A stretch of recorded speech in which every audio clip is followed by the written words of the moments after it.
Welcome to the Heen View, a podcast series which interviews a range of sport club representatives and leading sport club personnel during the COVID-19 shutdown period. We find out what these people are doing during the current health crisis with some of our most popular winter sports seasons postponed. I'm Mark Heenan, and today I'm joined by my co-host, Mark Stone. Now, Stoney, our guest today, we talk about, the year, we're in an even year, we're in the Olympic year normally, and it's obviously been postponed. So we're going to be talking a little bit about the Olympics today and broadcast. Yeah, which is still my favourite. Broadcasting is a bit of a favourite, and I love the Olympic Games, and unfortunately I haven't got it this year. But our next guest, I'm sure, can give us a bit of light on her Olympic Games experiences and broadcasting as well, I suppose, Hino. Absolutely. And today's guest has been a Channel 7 sports reporter. She became the first female AFL boundary rider for the original Fox Footy channel and later established the Melbourne Bureau for ESPN. Outside of sports broadcasting, she is a mum and a homeschool teacher to 5-year-old Vivian. She is a qualified physiotherapist and owned her own business, as well as becoming the first female medical personnel to work at the AFL's Richmond Football Club in the 1990s. She represented Australia at the 1999 World Triathlon Championships in Montreal, has been ranked in the top 8 in Australia in the 400-metre hurdles, and trained alongside Olympic gold medalist Cathy Freeman. After co-hosting the London 2012 Olympics for Foxtel, she completed an MBA in Leadership and Innovation and returned to Richmond as the Tigers multimedia executive, where she also established and chaired the club's environmental committee and was responsible for Richmond joining the United Nations. She left Richmond for an exciting opportunity with renewable energy company AEG BioN. We welcome to the Heen View sports broadcaster Tiffany Cherry. Welcome, Tiff. Thanks, Mark. I'll pay you later for that one. That was well done. Well, the research always helps, Tiff. I like to check these things with you because I know you've been a good friend of mine over the years and someone that I've talked to about sports journalism and obviously been a mentor in that space because, that's something that I'm really passionate about and I know you are. And I suppose in some ways, one of the first things I want to ask you is just tell me where you are at the moment in terms of, obviously, we come to think of sports journalists and travel. And in a lot of ways, sports journalism and travel, they go together. Now, unfortunately, in your case, you haven't been able to travel as part of your job, whether it's broadcasting, and you've also taken up a new role after leaving Richmond. And we're going to talk about Richmond in this podcast. But just talk to me about where you are at the moment, and are you missing the opportunity to travel because of the coronavirus that we're in? Well, we're all missing the opportunity to travel, and I'm not sure whether our borders will be open. Who knows? For another 24 months. Who knows? So I was very happy I snuck in a quick trip at the start of this year, literally before the whole thing. Not start of this year. It was in October last year. God, I don't even know. This year's just, you don't even know what week, what day, whatever. It just rolls into the next. And earlier last year, I snuck another trip to the States as well, and then went to Cuba and to the British Virgin Islands and caught up with some friends. So I've had a little bit of overseas travel in the last 18 months, which was fabulous. But look, like everyone, we're all stuck in the same situation to a degree, aren't we? And, I think it just allows you to take stock, slow down. Everyone's spoken about it. Enjoy what Australia has to offer, or maybe what your own backyard has to offer at this point in time, because obviously we're in stage 4 restrictions as we speak. So, in terms of the travel, though, I've travelled significantly throughout my life, literally from the time that I was 21, 22, and I took off to travel around the world, and then since I've sort of frequently done so. But as you mentioned, for my work, when I was doing a significant amount of reporting and broadcasting for not only for the Australian television, but then for US television, CNN, ESPN, I was able to travel a lot for my job, for my work, which was, it's pretty much a passion to be paid for to go to sporting events that you would pay to go to. So that's what most, sports broadcasters or journos love, because we're all passionate about sport. I pretty much love every sport. And the change in scenery, as you mentioned, Ag Biowen is my new job. And I'm still working the sporting landscape, but it's allowed me to sort of take the lens off from a work perspective and actually sit back and enjoy watching football, for example, as simply as a spectator, which, I haven't been able to do for quite some time. So I'm thoroughly enjoying that as well. Tiff, take us back to as a little girl, and I've crossed paths with you a couple of times at the G and in your travels with your journalistic background. Where did the inspiration come to get into journalism? Obviously, you're a sports person, but where did the passion come from? Where was the inspiration for that? Well, when you say go back to being a little girl, I wasn't really aware of journalism as such, except through the eyes of 60 Minutes and Sports World. They were my two favourite shows, I suppose, when I sort of got a little bit older, probably from the age of 8 onwards, and apart from the cartoons. And I never knew, there was no female sports journalist on television that I saw until I was actually 20, I think I was 22. If you can believe it, and which is more than half a lifetime ago. And I just celebrated a birthday yesterday, so that's adding another year to it. And but the inspiration for sport, Mark, was definitely seated with my parents, of course, in the genes, but with my brother. I have an older brother who's nearly 4 years older, so he was very sporty. And if I didn't keep up with him, I simply got left behind. And he was my sibling. So if I didn't learn to kick a football, if I didn't learn to bowl a ball, and I had a sort of a Dennis Lilly come spin. I was an offie because we had a small driveway. So I used to run up with the headband, and I'd do the sweat. Tape on the tennis ball? And I'd get the ball in my groin. I had no idea what I was doing. And I learned to bowl, but I was definitely a batter. And loved the 6 and out and, retrieving the balls. But if I didn't learn to do all those things, ride my bike, run, whatever he was doing, I just kind of naturally gravitated towards that. And even my brother took up golf sort of as he started getting into his teens, and I kind of wasn't encouraged to. So, and he used to play with my dad, and it really annoyed me. So I'd hide in the bushes with my friend, and we used to steal their golf balls. And when they thought that they were lost or hit in the stream, and then we used to come back to the clubhouse and sell them back to them and all the other golf balls to the others. So I sort of, I was kind of developed a little bit of entrepreneurial skills at a young age because I wasn't allowed to do something. So, usually that's the way. Adversity teaches you to find a way, doesn't it? Absolutely. And, I'm reliving my childhood at the moment through Fox Cricket, which is 501, and seeing all the wonderful ODIs that are on one-day internationals, and I just love it. And I'm just like, if there's a crap game of AFL on, I'm going to watch this cricket game and just relive the childhood.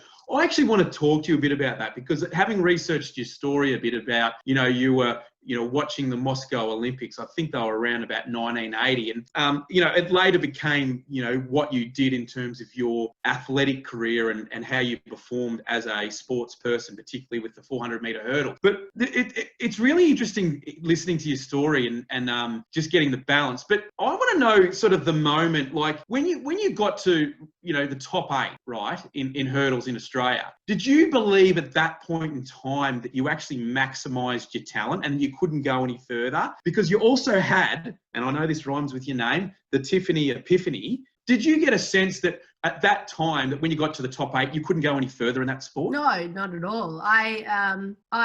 No. Flat out no. The dream was always there. It then dawned on me how hard it was as time moved on. And I also got an injury. Not that was the reason why I didn't make the Olympics, because I just wasn't going to be, good enough as a runner or as a 400 hurdler in the top 2. And if you were lucky, the top 3. So, no, I just kept striving. But the moment, you went back to the Moscow Olympics, the seed was planted then. And if you talk to a lot of people or about their dreams and, when they realize that, and then they realize their goals. But often it's around the age of 8. And I happened to be 8 during the Moscow Olympics. And I remember my mum waking my brother and I up. Obviously it's in Europe, so it was on the other time zone. and we'd get up at 2 or 3 in the morning, which was like just unheard of as a little kid. And she'd have a hot cup of Milo waiting for me, and I'd be able to sit there, and it was cold, and I'd sit in the beanbag and I'd have my cup of Milo, and I was able to sit up and watch this magic happen on television. And I clearly remember saying there and then that I was going to run at the Olympics. And then and then my journey took me to the age of 22 or 23, and I realized that wasn't going to happen. So I clearly remember making the decision that if I wasn't going to run and achieve my dream of running at the Olympics, I was going to host them. And I had no idea what that was to encompass. And how difficult it was going to be, as you don't when you go into it green. But 17 years later or thereabouts, I achieved that, and that was my Olympics. I achieved my Olympic goal. Tiff, I started the MCG 15 years ago, doing a number of things, and you're a pioneer because you were one of the first female boundary riders. You see Kelly Underwood and Sarah Jones and Christy Malthouse and Mark Stone. Christy Malthouse's husband was our first ever guest on our podcast as well. He was the very first guest, Dean Casamanto. So hello to Dean. But yeah, great connection to sports female boundary rider. I remember when Christy Malthouse. So I was the first, only because Fox Footy got the first game, and then a few days later, or maybe a week later, Christy, then followed suit. But it was great. Yeah, Christy and I doing the boundary riding, and we were both, sort of thrown in the deep end. But it was an incredible experience. Did you have a mentor that you? Obviously, you're on your own, but you went mentor. Sorry, I've got my daughter asking me. Right. Vivi, Mummy's I'm live. Oh, well done. Found it. Oh, good girl. Can you go back downstairs? Okay, go. Good girl. That's great. That's good. Did I have a mentor? No, yeah. I didn't. While Christy obviously had her dad, and some of the others, Sam Lane had her dad, and I suppose Sarah Jones had her grandpa.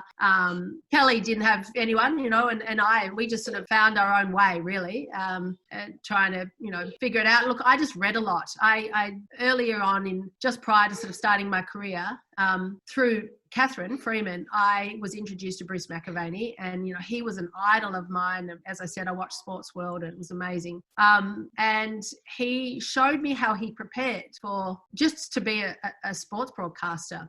This is really before I got my break, and so that really stuck in my mind. He said to me, there'll be many times when you won't be working, and there'll be many times when you don't get the gig, but eventually you will get the gig, and you'll get it because you're prepared. And the times that you don't think you're working, you will still be working to prepare for when you are working. And I've kept that always as my mantra. And so that was probably my motivation. I just read profusely. And when you're a sports broadcaster, journalist, you don't stop. You're always working. You're working 7 days a week, 24/7. From the moment even when you go out, you live, breathe, eat broadcasting. You have to, because you have to be on top of everything. You're the ones breaking the news or telling the news, or whatever it might be. So that was exciting, but after 2 decades of it, it was exhausting. And in the end, I needed a break from it. But it was that's where my and I had people along the way who would help me, or I'd have someone who was an expert in some sport that I would ring up and say, can you check this pronunciation, or is this correct, or can I go through this with you? So I had a number of those types of people that I kept up my sleeve. So those two people, and I want to mention them, what are they like? What are they like? I mean, obviously Bruce Mcilvaney, he's someone that I always look up to and is a doyen of sports broadcasting, and also Cathy Freeman. I mean, can you shed a little bit about their personal life, particularly because they've helped mould you into the person that you are in a lot of ways, whether it's through what you've done through the track, through the hurdles, you handing the flag, the Aboriginal flag, I believe, to Cathy Freeman in 1994. Seems a while ago now, but when we talk about those two people in particular, what are they like off the camera? I mean, essentially, Cathy Freeman, she's thrusted it into the limelight at the Sydney Olympics. But is she naturally an introvert? And what's Bruce Mcilvaney like off the camera?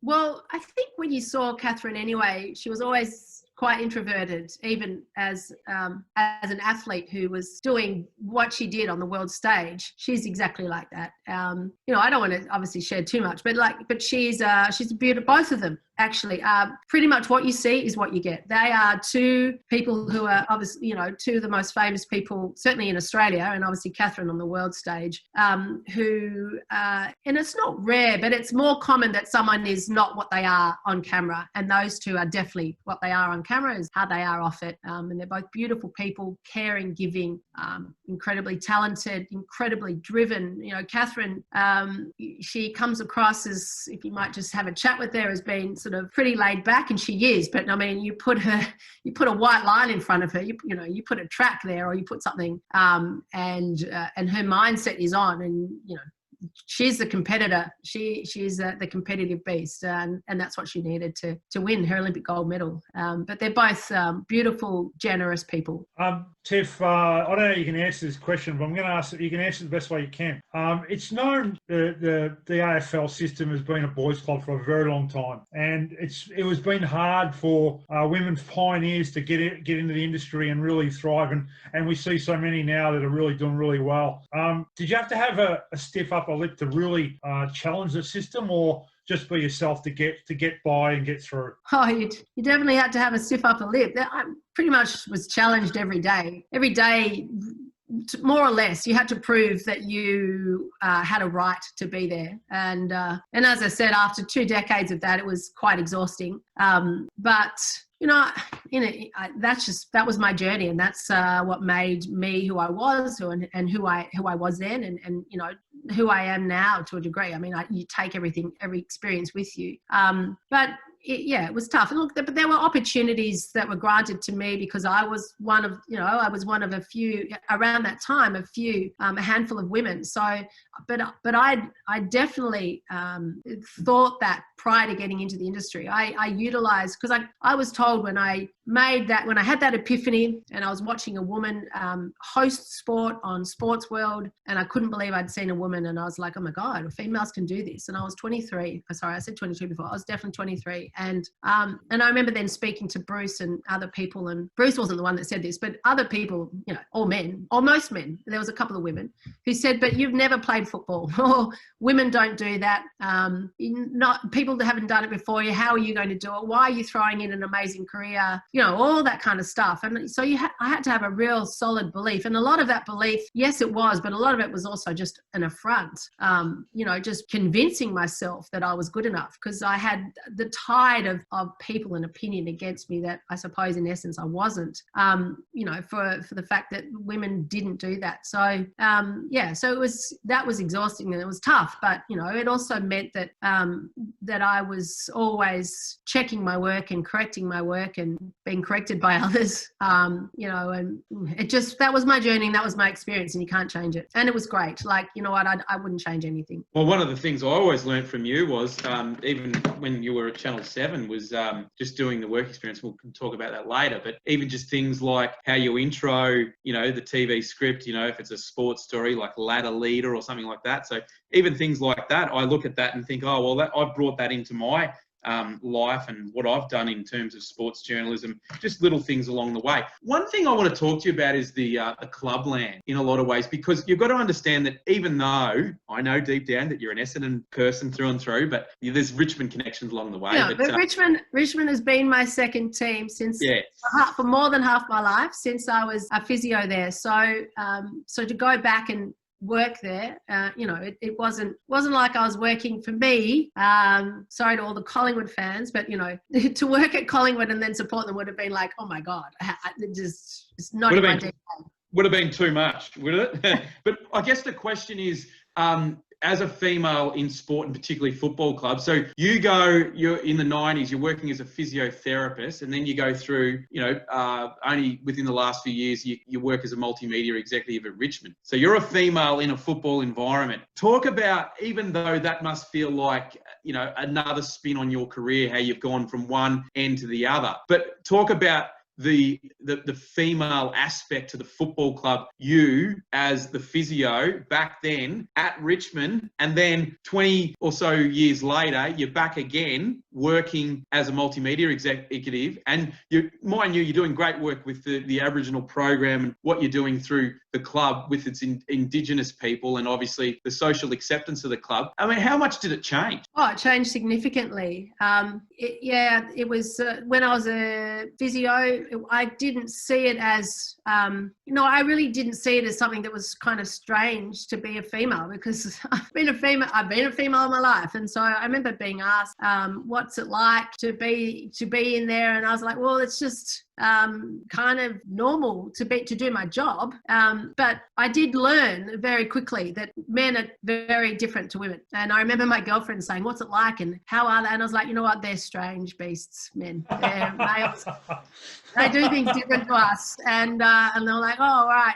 But, I never really shared any stories, but I sort of became accepted. I was like a fly on the wall. The guys would walk around naked. It was completely normal to me. I mean, it's like and I use this analogy, and it's like a gynecologist, delivering a baby. There are a lot of males who do that, and it's your job. It's no big deal. You don't even blink twice. So then to go back though, into the world at the cusp of women starting. In fact, the season had started. So I rejoined Richmond in 2017, obviously in February, that historic day on the 3rd, I think it was, of February, or 3rd or 4th, where we had Collingwood and Carlton and the AFLW debut. So Richmond didn't have a license, but just after I started at Richmond, not long after, we won the license for the VFLW, and then the AFLW followed, and obviously we've just had our first season. So to go through that journey with Richmond, with women coming into the club en masse and being able to play and be treated, as equal. I mean, we're still working, up to that level, and we still don't have equality yet. Not just across the board of the AFL, but we're getting there. It was pretty remarkable. And my job as a multimedia executive, I was also fully responsible for a state Vic Health program called This Girl Can Victoria, which was all about getting females active. So we were talking, it was all about also the gender equality piece at Richmond, and Brendan Gale, who, by the way, I used to be his physio when he was a ruckman at Richmond. So Benny signed, this gender equality pledge. Then we sort of signed up to have a 40% minimum board, and another female joined our board. And then more females were chosen to join the executive at Richmond, and we had a lot more equality through our public-facing events. And so that was all stuff. As a club, we were working together, but it was also a lot of the stuff that I was working on. And and to be a part of that was, I sit back now. I mean, it's pretty full on when you're in it. But I've only just left, literally a month ago today, actually, and started my new job. But I signed a 3-year contract and finished just in July. And I wanted to take up this new opportunity in the green space, the renewable energy space. I'm really excited by it. But to be in that space over a 23-year, 24-year gap between when I started as a physio, when I was the first female officially ever allowed into the Richmond changing rooms, was a pretty remarkable thing to witness. One last one for me, Tiff, because we're just about out of time. But motherhood is something that you never thought that would happen, but now you've done it all. You've become a mum. Yeah, I didn't ever think it would happen, but it was, I suppose, moving on as we do. But yeah, the decision to have Vivian, and I had her on my own, was the best decision I've ever made and the greatest experience. And I know a lot of people say that, and it might sound cliched, but achieving my dream to host the Olympics was amazing, but it pales into insignificance when I look at Vivian and experience every day with her and through her eyes. I've got a little surprise for you too, Tiff. Oh, there you go. There's your birthday. So happy birthday. You're turning Thank you. 25, or is it 30 again? Oh, 25, 28, 29. I'm somewhere thereabout. Oh, good stuff. We really want to appreciate your time. And, you know, I think regardless of what's happened in your life, that the motherhood in a lot of ways has been one of the greatest things that you've done. No matter what you've done. The greatest thing. And that's the enrichment about what we do. Yes, we're about sport. Yes, we're about COVID. We want to know the life story of the people. And I think you've just shed some light today that no matter what you've done in broadcasting and what you've done athletically, that the mum and what you've done and being a mum and is the greatest gift that you've had. So thanks for joining us on the Stoneheen View podcast. And we'd really like to stay tuned and see some of the things that you're doing outside the sporting world as well. Thank you, Mark. And thank you. I feel very privileged to be on the Stoneheen View. And all the best with the podcast moving forward. You've got wonderful guests, and thanks for having me on board. We called it the Super 3 because we had Gary Hocking last week, and we've got you in the middle with someone that's been to 7 Olympics.